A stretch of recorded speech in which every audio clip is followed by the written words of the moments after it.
శుభకార్యాలకు పూజార్ల కోసం వెతుకుతున్నారా? ఇక నుండి అవసరం లేదు. పూజారీస్.com లో అతి తక్కువ ధరలకే పూజార్లను ముందే బుక్ చేసుకోండి. వెంటనే కాల్ చేయండి. నమస్తే, నేను మీ జాహ్నవి. మనతో ఉన్నారు ప్రముఖ జ్యోతిష్య వాస్తు పండితులు, జ్యోతిష్య వాస్తు శిక్షణ నిపుణులు, లలిత ఉపాసకులు బ్రహ్మశ్రీ నానాజీ పట్నాయక్ గురువు గారు.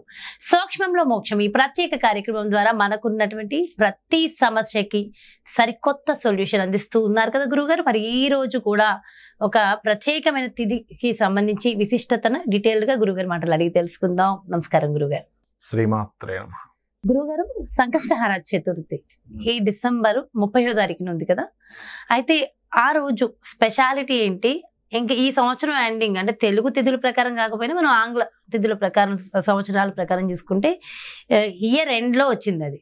అండ్ ప్రత్యేకంగా ఏమైనా సెలబ్రేట్ చేసుకోవాల్సింది ఉంటుంది అంటారు? అంటే మీరు ఇక్కడ 2 అన్నారు కాబట్టి ఇక్కడ 2 విషయాలు ఉన్నాయమ్మా. ఒకటేంటంటే 30వ తేదీ ఉదయం 9:35 ప్రారంభం అవుతుంది. ఆ రోజు తిథి ప్రారంభమై 31వ తేదీ దాదాపుగా మనకది 11:57 వరకు ఉంది చవితి తిథి.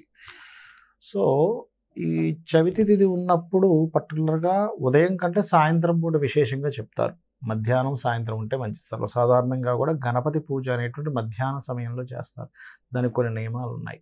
ఓకే, అయితే ఇక్కడ ఇది మధ్యాహ్నం దాదాపు 9:35 నుంచి ప్రారంభం అవుతుంది కాబట్టి 30వ తేదీ తీసుకోవడమే మంచిది. ఉదయం ఉండాలని రూల్ లేదు, కొన్నిటికి సాయంత్రం సమయం మంచిది తిథి ఉండడం.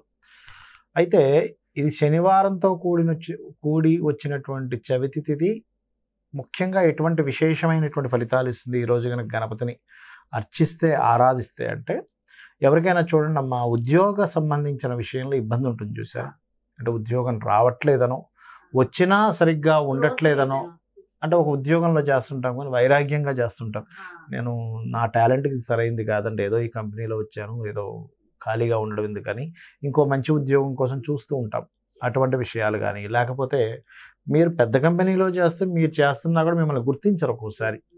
అంటే టాలెంట్ అంతా వేరే వాళ్ళు కొట్టేస్తుంటారు. వీళ్ళ యొక్క ఏదైతే వీళ్ళు చేస్తారో వీళ్ళ సుపీరియర్స్ వీళ్ళ కొలీగ్స్ మేము చేసామని చెప్పి చూపించుకుంటారు.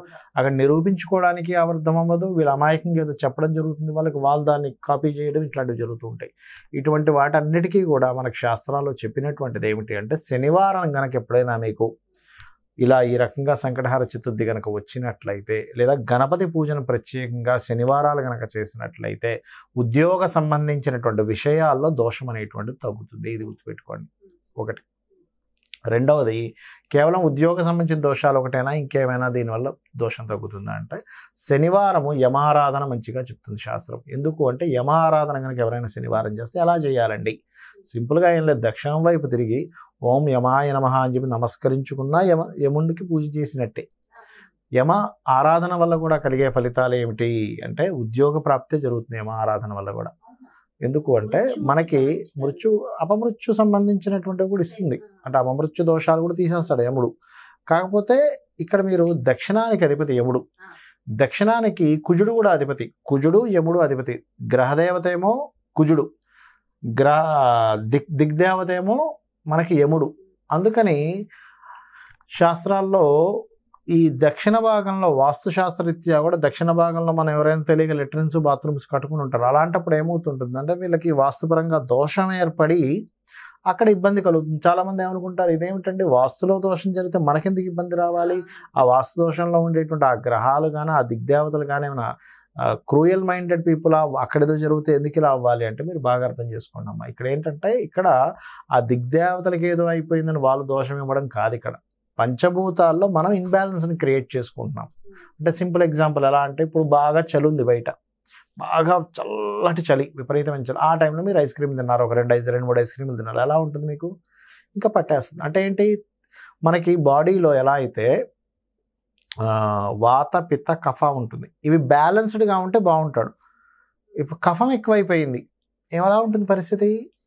ఇబ్బందిగా ఉంటుంది. వాతం ఎక్కువైనా, కఫం ఎక్కువైనా, లేకపోతే పిత్తం ఎక్కువైనా సరే ఎలా ఇబ్బంది ఉంటుందో, వాస్తులో ఏంటంటే ఈ పంచభూతాలు ఏమిటవి అంటే, మనకు శాస్త్రంలో చెప్పినటువంటిది భూమి, అగ్ని, ఆకాశము, వాయువు, జలము. ఇవి గనక ఇన్బ్యాలెన్స్ అయ్యాయి. ఎలా ఇన్బ్యాలెన్స్ అవుతాయి? నిర్మాణంలో చేసేటువంటి తప్పిదాల వల్ల ఇన్బ్యాలెన్స్ అవుతాయి. అలాంటప్పుడు ప్రత్యేకంగా ఇప్పుడు మనం సంకటహర చతుర్థి రోజు ఎప్పుడైతే గణపతిని కనుక అర్చించినట్లయితే ఏ రకంగా మనకి ఉద్యోగ సంబంధించినటువంటి దోషాలు పోతాయో అదే రకంగా దక్షిణ భాగంలో ఉండేటువంటి దోషం తీసేస్తే కూడా ఏదైనా బాత్రూమ్ ఉంది, అక్కడ ఏదైనా ఒక పట్టీ వేయడం, అక్కడ ఏ జోన్ వచ్చిందో దాన్ని బట్టి పట్టీ వేసుకోవచ్చు తీయలేని పరిస్థితిలో ఉంటే కనుక. ఆ రకంగా ఎవరైతే దోషాన్ని తగ్గించుకుంటారో యముడు అనుగ్రహం కలుగుతుంది. ఆ అనుగ్రహం రాదు ఇక్కడ. సింపుల్ ఏంటంటే బాత్రూమ్ నిర్మించాము, యమ అనుగ్రహం కూడా కావాలి మనకి. ఈ అనుగ్రహం ఉండాలి, ఈ అనుగ్రహం ఉండకూడదు, అతని అనుగ్రహం కూడా కావాలి. ఆ అనుగ్రహం ఆగిపోతుంది. యమానుగ్రహం లేకపోతే యమనియమములు అంటుంటారు. వీళ్ళు చేసే డైలీ రిలేటెడ్ సంబంధించినటువంటిది ఏదైతే ఉందో అక్కడ కూడా ఆటంకాలు కలుగుతాయి.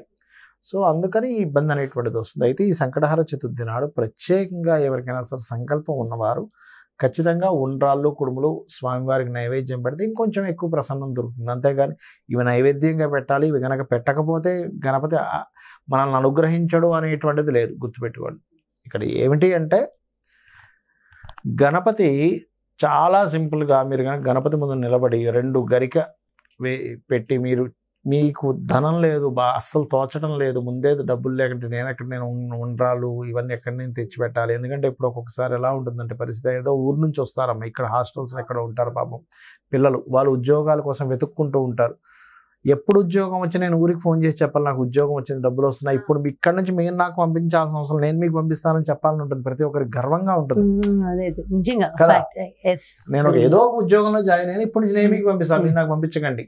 కొంతమందికి ఆత్మాభిమానం ఉంటుంది. అలా ఉండే స్థితిలో ఉన్నప్పుడు వీళ్ళని మనం ఉండ్రాలు పెట్టండి, కుడుములు పెట్టండి, ఫస్ట్ వీళ్ళకి చేయడం రాదు, పెట్టలేరు, కుదరదు, పెట్టలేరు, చాలా రకాలు ఉంటాయి. వీళ్ళకి చేయడం రాదు ఒకటి. అప్పుడు ఏం చేయాలి అంటే ఏదైనా ఒక ఫలం చక్కగా ఓ అరటి పండు లేకపోతే ద్రాక్ష పండు ఏదో ఒకటి, ఓ 10 రూపాయలు ద్రాక్ష పళ్ళు ఇమ్మన్నా బండోడు ఇస్తాడు, ఇన్నైనా ఇస్తాడు. వాటిని తీసుకొచ్చి పెట్టిన 2 గరిక పెట్టి గణపతి స్తోత్రాలు కనుక చదువుకొని స్వామి నేను నమ్ముకున్నాను, నేను వెళ్ళే ఇంటర్వ్యూ సెలెక్ట్ అవ్వాలి, నాకు ఉద్యోగం రావాలి అని గణపతిని కనుక తలుచుకుంటే ఆటంకము కదా మనకి. ఇప్పుడు ఆటంకం ఎలా జరుగుతుంది, ఒక ఇంటర్వ్యూకి వెళ్ళాము, ఆ సమయానికి అతను ఏదో ప్రశ్న వేశాడు, మనకు గుర్తురాదు, ఇతనికి తెలుసు కానీ గుర్తురాదు ఆ సమయానికి, దాన్నే ఆటంకం అంటారు. ఆ ఆటంకాన్ని గణపతి తొలగిస్తాడు. వెళ్ళేటప్పుడు ఇంటర్వ్యూకి వెళ్ళేటప్పుడే కొన్నిసార్లు ఆటంకాలు జరుగుతాయి. బస్సు దొరకకపోవచ్చు, లేట్ అవ్వచ్చు, లేకపోతే బైక్ స్టార్ట్ అవ్వకపోవచ్చు, ఇట్లాంటి ఆటంకాలన్నీ కూడా తొలగుతాయి. అదే సమయాన్ని సరైన డ్రెస్ వేసుకోకపోయినా సరే అదొక ఆటంకం. ఏంటి ఈ డ్రెస్ సెన్స్ ఇలా ఉంది, ఇప్పుడు ఇలా ఉంటారు, రేపు జాబ్లోకి ఏం డ్రెస్ వేసుకుంటాడు అనుకోవచ్చు. ఇటువంటి ఆటంకాలన్నింటినీ తొలగించి మనకి ఉద్యోగ ప్రాప్తిని ఈ సంకటహర చతుర్థి శనివారం వచ్చినప్పుడు చేసుకుంటే గనక ఖచ్చితంగా వారికి ఉద్యోగ ప్రాప్తి వల్ల ధనప్రాప్తి ఉంటే వారి యొక్క జీవితం బాగుంటుంది. అది ఆ రకంగా చేసుకుంటుండాలి. ముఖ్యంగా గుంజీలు తీయడం మర్చిపోవద్దు. గుంజీలు ఖచ్చితంగా ఎందుకు అంటే గణపతి ముందు గుంజీలు తీస్తే దారిద్రం పోతుంది. అలాగా అంటే ఈ చెవులకి శాస్త్రాల్లో వీటికి చెప్పినటువంటిది స్థానం ఏంటంటే 3వ స్థానము. అందుకే మనకి శాస్త్రంలో స్త్రీని పెద్దవి పెట్టుకొని చక్కటివి పెట్టుకోవాలంటారు. ఎందుకంటే భర్తకి పర్టికులర్గా ఈ చెవులకు కనుక పెట్టుకుంటే, అందుకే చూడండి భర్తకి చెవులకి ఏం లేకుండా కనబడకూడదు అంటారు, కనీసం ఆ పుల్లైన పెట్టుకోవాలట. అలా కనిపిస్తే భర్తకి భాగ్యహీనత అని చెప్తూ ఉంటారు, భాగ్యం హీనిస్తుంది భర్తకి. కాబట్టి చెవులకి మంచివి పెట్టుకుంటుంటారు. ఈ చెవుల్ని కనుక ఇలా పట్టుకొని కుడి చేయి పైన వచ్చి ఇలా 2 వేలతో ఇలా పట్టుకొని కనుక గుంజీలు తీయగలిగితే భగవత్ నామస్మరణతో మీరు చెవుని పట్టుకొని గుంజీలు తీశారు కాబట్టి దారిద్ర్యం తొలగుతుంది. దారిద్ర్యం తొలగిపోయిందా మీకు ఉద్యోగ ప్రాప్తి, వ్యాపార అభివృద్ధి, తద్వారా ధనహీనత పోయి ధన అభివృద్ధి అనేటువంటిది కలుగుతుంది. చాలా గొప్ప విషయం తెలియజేశారు గురుగారు. Thank you so much. నమస్కారం. శ్రీమాత్రే నమః. చూసారు కదండి, మరి సంకష్టహర చతుర్థి ఉద్యోగంలో ఉన్నత స్థితి లేక అసలు ఉద్యోగమే లేక ఇబ్బంది పడే వాళ్ళకి ముఖ్యంగా దారిద్ర్యాన్ని తొలగించడం కోసం ఈ సంకష్టహర చతుర్థి నాడు ఖచ్చితంగా మనం ఆచరించవలసిన విధి విధానాలు, ఒకవేళ కుదరని పక్షంలో కూడా చేయవలసిన సింపుల్ రెమెడీస్ కూడా గురువు గారు చాలా డీటెయిల్డ్గా ఎక్స్ప్లెయిన్ చేశారు. మరి ఇది సూక్ష్మంలో మోక్షం అంటే. సో ఖచ్చితంగా అందరూ ఫాలో అవ్వండి, జీవితాన్ని మంచి స్థితికి వెళ్ళేలా చూసుకోండి. కొంత ఒక భక్తి అనేది ప్రదర్శిస్తే సరిపోతుంది. మరో చక్కటి ప్రత్యేకమైన కార్యక్రమంతో మళ్ళీ మీ ముందుకు వచ్చేస్తాను. మరి అదేవిధంగా మీ యొక్క జాతకానికి సంబంధించి కానీ లేదంటే మీ ఇంటి వ్యాపార వాస్తుకు సంబంధించి కానీ గురువు గారిని సంప్రదించాలి, అపాయింట్మెంట్ కావాలి అనుకుంటే క్రింద డిస్ప్లే అవుతున్నటువంటి నెంబర్స్కి కాల్ చేయండి. నమస్తే.